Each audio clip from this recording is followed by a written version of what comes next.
માધ્યમિકામાં અભ્યાસ કરું છું. આજે હું તમને એક સરસ મજાની વાર્તા કરવાની છું. એ વાર્તાનું નામ છે મગર અને વાંદરો. એક મસ્ત મજાની નદી હતી. એની બાજુમાં એક જાંબુડાનું ઝાડવું હતું. ઝાડવામાં એક વાંદરાભાઈ રહેતા હતા. તો એકવાર મગરભાઈ તો આવ્યા. મગરભાઈ ઝાડવાની રીતે થોડા જાંબુ વેરાયેલા ખાધા. તો મગરભાઈને તો જાંબુ બહુ જ મીઠા લાગ્યા. તેને જોયું ઝાડવા ઉપર એને વાંદરાભાઈ દેખાયા. તો મગર વાંદરાભાઈને પૂછ્યું કે વાંદરાભાઈ મને થોડા જાંબુ દઈશો? તો વાંદરાભાઈ ચાલ્યું એમાં શું હતું? તો વાંદરાભાઈએ તો એને આપ્યા. તો મગરભાઈ ખાધા. તો મગરભાઈ કે આ જાંબુ તો બહુ જ મીઠા છે, પણ મારી મગરી માટે થોડા લઈ જવા દઈશો? તો વાંદરાભાઈ કે ચાલ્યું એમાં શું હતું? એને તો થોડા કાપ્યા ને મગરભાઈ મગરી માટે લઈ ગયા.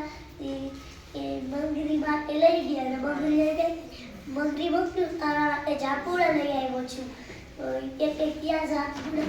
એને કાપ્યા. તો મગરીએ ખાધા. ને મગરી કે આ જાંબુ તો બહુ જ મીઠા છે, આ તમને કોને દીધા? તો એ બોલો મગર કે નદી છે તેની બાજુમાં જાંબુડાનું ઝાડવું છે, એમાં મારો મિત્ર વાંદરો રહે છે. એના ઝાડવું ઉપર બધા જાંબુડા ઉગે છે, તો એને મને આપ્યા.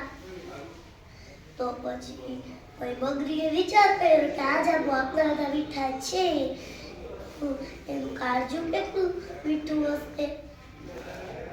તો પછી તો મગરભાઈ કે મને તમારા મિત્રનું કાળજું ખાવું છે. તો મગરભાઈ કે હું એનું કાળજું કેવી રીતે તમારો મિત્ર છે? તો પછી મગરી મને એનું કાળજું જોઈ છે. પણ હવે હું તમારા સાથે બોલીશ નહીં, કરી રીસાઈ ગઈ. તો મગર તો વિચાર કરવા માંડ્યો.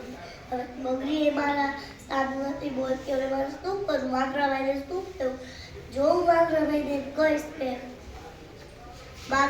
મારી મગરીએ તમને તમારું કાળજું ખાવા મારી ઘરે બોલાવ્યા છે, તો વાંદરાભાઈ આવશે નહીં. તો એને યુક્તિ હતી અને કે એ મનમાં કહ્યું કે હું વાંદરાભાઈને એમ કહીશ કે મારી મગરીએ તમને મારા ઘરે જમવા બોલાવ્યા છે, એટલે વાંદરાભાઈ આવશે. તો એમ કરી દીધો પહોંચો વાંદરાભાઈ પાસે. વાંદરાભાઈ કે વાંદરાભાઈ મારી મગરીએ છે ને તમને અમારા ઘરે જમવા બોલાવ્યા છે, કે તમારું કાળજું તો તમારું જાંબુડા એને બહુ જ મીઠા લાગ્યા એટલે. તો પછી વાંદરો કે અરે મગરભાઈ હું તો જમીન ઉપર આવ્યો તો મેં પાણીમાં રહ્યો છું, હું કેવી રીતે આવી શકીશ? તો મગર કે એમાં શું હતું? એ કામ કરો મારી પીઠ ઉપર બેસી જાવ દે, હું તમને મારી ઘરે લઈ જઈશ. પછી વાંદરાભાઈ તો મારી મગરભાઈની પીઠ ઉપર બેસી ગયા. એ બે જણા એના ઘર બાજુ નીકળતા. તો પછી નીકળતા મગરભાઈને તમારે રહેવાનું જ નહીં. તો મગરભાઈ વાંદરાભાઈ કે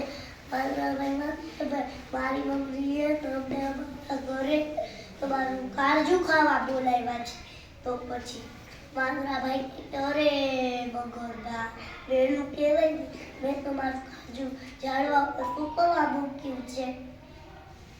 તો પછી મગર કે હવે આપણે શું કરવું? તો વાંદરો કે ચાલો આપણે આજે લઈ આવી. નહીં ભાઈ વાંદરાભાઈ ઝાડવા બાજુ નીકળે. જેવાય નદી કાંઠે પહોંચ્યા એવા વાંદરાભાઈ મોટો કૂદકો મારી ઝાડવા ઉપર ચડી ગયા. કે અરે મગરભાઈ કોઈ દી આપણું કાળજું આપણાથી અલગ પડે? કોઈ દી ન પડે. હવે આપણા ભાઈની દોસ્તી છૂટી. આ વાર્તા પરથી આપણે શું મળે છે કે કોઈ દી ભાઈબંધ સાથે ખોટું બોલવું જોઈએ નહીં, દગો કરવો જોઈએ નહીં.